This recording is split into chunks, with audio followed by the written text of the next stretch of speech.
আসসালামু আলাইকুম। সুমাইয়া জান রেসিপিতে আপনাদেরকে স্বাগতম। আজকে রেডি করেছি বিফ বিরিয়ানি। এই বিরিয়ানিটা কিভাবে রেডি করেছি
এখন ঢাকনা দিয়ে দিব। আমি এখানে দিয়ে দিব টমেটোগুলো সিদ্ধ হয়ে যাক, একদম ভালোভাবে সিদ্ধ হয়ে যাওয়ার জন্য টমেটো দিয়ে দিয়েছি।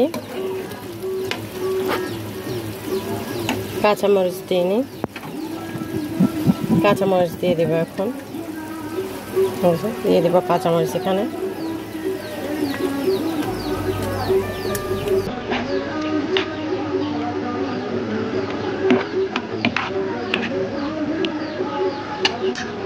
এখন ঢাকনা দিয়ে দিলাম। এই যে আমি মাটির চুলায় একদম বড় পাতিল বসিয়ে দিয়েছি। এখন দিয়ে দিব তেল।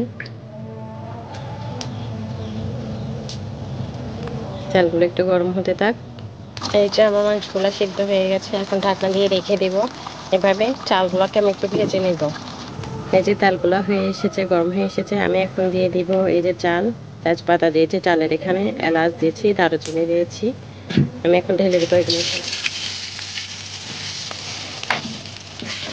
এই যে চালগুলোকে আমি ভালোভাবে নেড়ে চেড়ে দেবো। এগুলো একটু ভাজা ভাজা হয়ে যেতে হবে।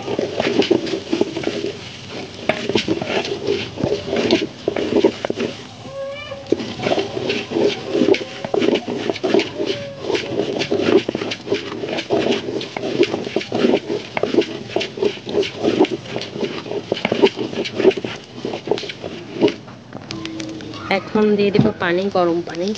আমি চাল যা দিয়েছি তার দ্বিগুণ দিব পানি। যদি চাল দিয়ে 1 কাপ তাহলে পানি দিব 2 কাপ। এখন এটাকে নেড়ে চেড়ে দিব।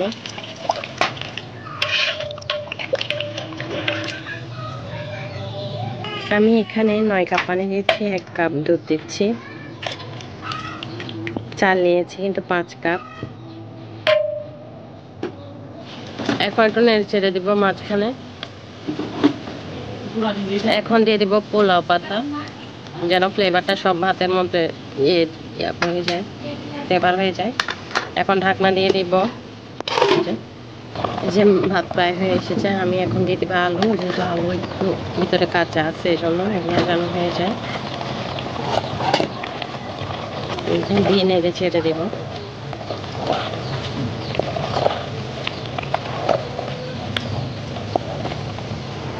তারপর দিয়ে দেবো এই যে মাংস, এখানে ঢেলে দিচ্ছি।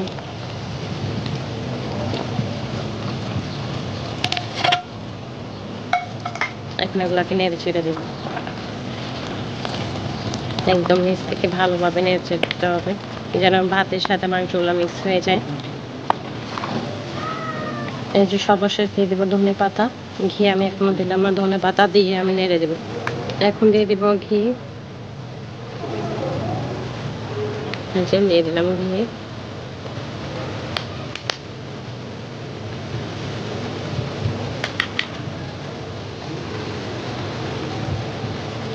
তারপর দিয়ে দেবো বেরেস্তা।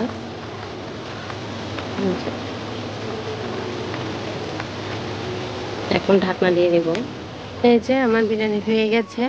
যদি আপনাদের আমার রেসিপি ভালো লাগে তাহলে লাইক, কমেন্ট, শেয়ার করুন। ও হ্যাঁ, সাবস্ক্রাইব করতে ভুলবেন না। আল্লাহ হাফেজ।